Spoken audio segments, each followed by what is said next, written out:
India TV के संवाददाता मनीष प्रसाद इस वक्त मणिपुर के उन्हीं इलाकों में हैं जहां सबसे ज्यादा हिंसा हुई। इस वक्त वहां कैसे हालात हैं, लोग कैसे रह रहे हैं, यह आपको अब दिखाते हैं। मनीष प्रसाद ने बताया कि मणिपुर में 3 मई की हिंसा के बाद अब कुकी और मैतेई इलाकों में सिर्फ जले हुए घर, टूटे हुए घर और डरे सहमे लोग दिख रहे हैं। अब तक मणिपुर में 130 से ज्यादा लोगों की मौत हो चुकी है। करीब 60,000 लोग बेघर हो गए हैं, जो सेना और पैरामिलिट्री फोर्सेस के कैंप्स में रह रहे हैं। और ये लोग घर लौटने की हिम्मत भी नहीं जुटा पा रहे, क्योंकि अविश्वास की खाई बहुत गहरी है। ये तस्वीरें आप देख रहे हैं, ये कुकी समुदाय का एक गांव है।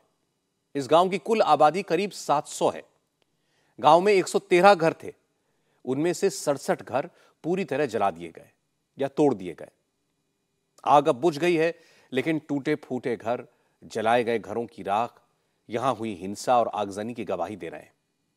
हालांकि कुछ लोग अब अपने घरों में बचा कुचा सामान खोजने के लिए जरूर आते हैं। जो थोड़े बहुत लोग गांव में बाकी हैं, वो घरों के बजाय बंकरों में रह रहे हैं। जमीन में एक खाई खोदकर उसके ऊपर टिन शेड डालकर बंकर बनाए गए हैं। गांव के सरपंच ने बताया कि 3 महीने पहले तक कुकी और मैतेई समुदाय के लोग मिलजुल कर रहते थे। उन्होंने कभी सपने में भी नहीं सोचा था कि एक ऐसा दिन भी देखना पड़ेगा। कभी ऐसा भी होगा जब दोनों समुदाय एक दूसरे की जान के दुश्मन हो जाएंगे। हम इस समय मोपो कुकी गांव में है। ये ईस्ट इम्फाल का वो गांव है जो इफेक्टेड हुआ। यहाँ पर घरों को जलाया गया।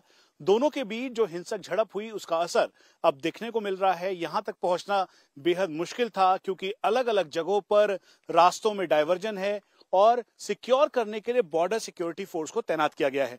इस गांव में कुछ नहीं बचा। जो सामान था लोगों का तहस नहस हो गया। घर अब राख में तब्दील हो चुका है। जो स्थानीय लोग हैं वो अपना सामान ढूंढ रहे हैं। स्थिति बेहद ज्यादा खराब है। उसकी वजह यह है कि जो ये हिंसक झड़प हुई 3 मई और 4 मई को, उसके बाद का असर पूरे मणिपुर में देखने को मिला। इस गांव के चीफ हमारे साथ हैं। क्या नाम है आपका? ललबोई लुफो। इस गांव में कितने लोग रहते हैं, कितने गांव में घर हैं और कितने इफेक्टेड हुए हैं? कब जलाया गया? ये 30 मई को जलाया गया था। घर तो पूरा 113 है यहाँ पे टोटल, और उसमें 63 घर जलाया गया, plus community hall, anganwadi centre and church भी। और टोटल पॉपुलेशन है 768। ऐसा उम्मीद किया था कभी आपने, जिनके साथ आप रहते हैं, जो हमेशा साथ रहते हैं, उनके बीच ऐसी हालत हो जाएगी कि आपस में घर जलेंगे लोगों के? हम लोग ये कभी उम्मीद नहीं किया है।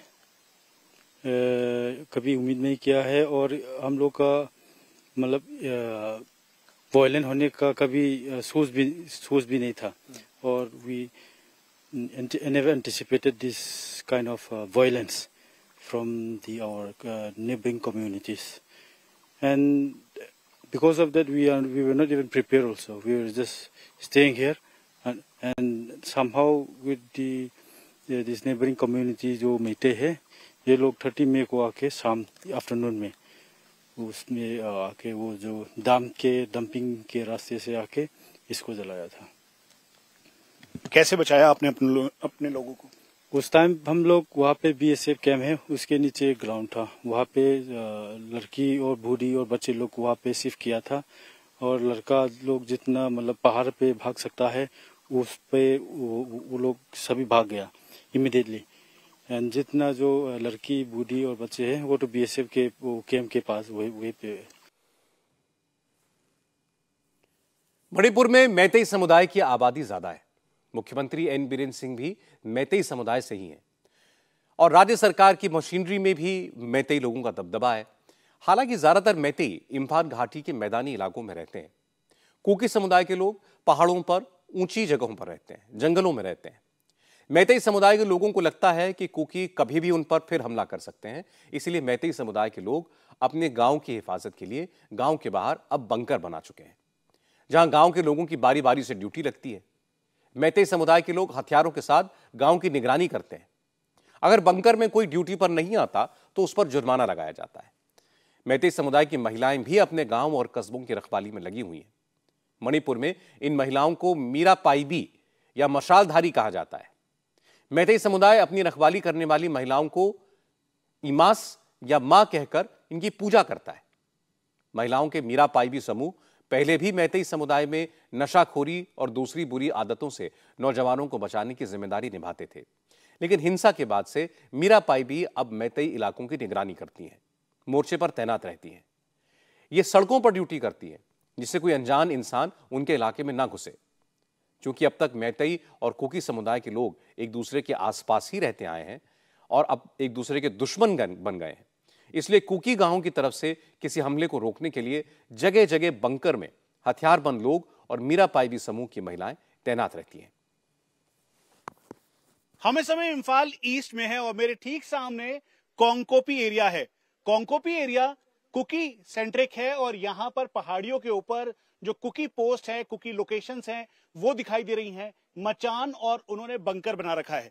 उसी को देखते हुए यहाँ पर मैती समुदाय ने भी ट्रेंच बनाया है, बिल्कुल फौज की तरह डेप्थ के साथ इस ट्रेंच को तैयार किया।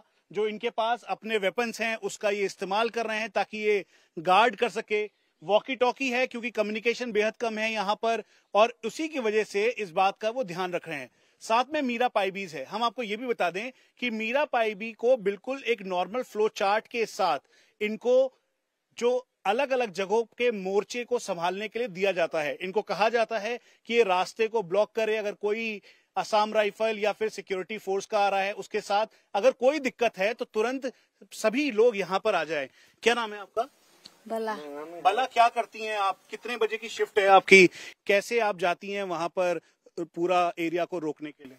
हम लोग 9 बजे जाएगा, सुबह 4 बजे आएगा। और उस ड्यूटी में क्या क्या करते हो आप? हम लोग क्या करता है वो तो देखता है, कोई कॉल आता है क्या करता है, वो लड़का लोग के साथ तो जाता है, बैठा है। हाँ। इससे वो लोग की खतना है इधर तो बहुत, इसीलिए हाँ। हम लोग नहीं सोया है।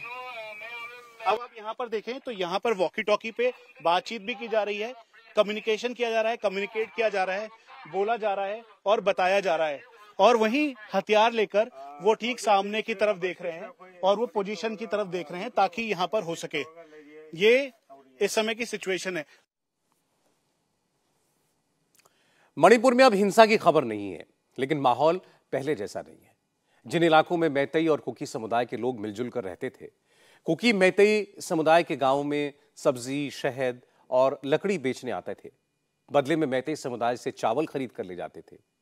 रोटी बेटी का संबंध था, लेकिन आज दोनों समुदाय एक दूसरे के दुश्मन बन गए। अविश्वास की इतनी बड़ी खाई बन गई है कि ये कब भरेगी कोई नहीं बता सकता।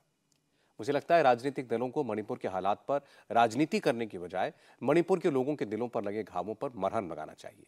कोशिश करनी चाहिए कि मणिपुर में एक बार फिर सभी समुदायों के बीच जो अविश्वास पैदा हुआ है वो खत्म हो। इंडिया टीवी हर वक्त हर जगह डाउनलोड करने के लिए सर्च करें India TV news Google play store या ऐप स्टोर पर।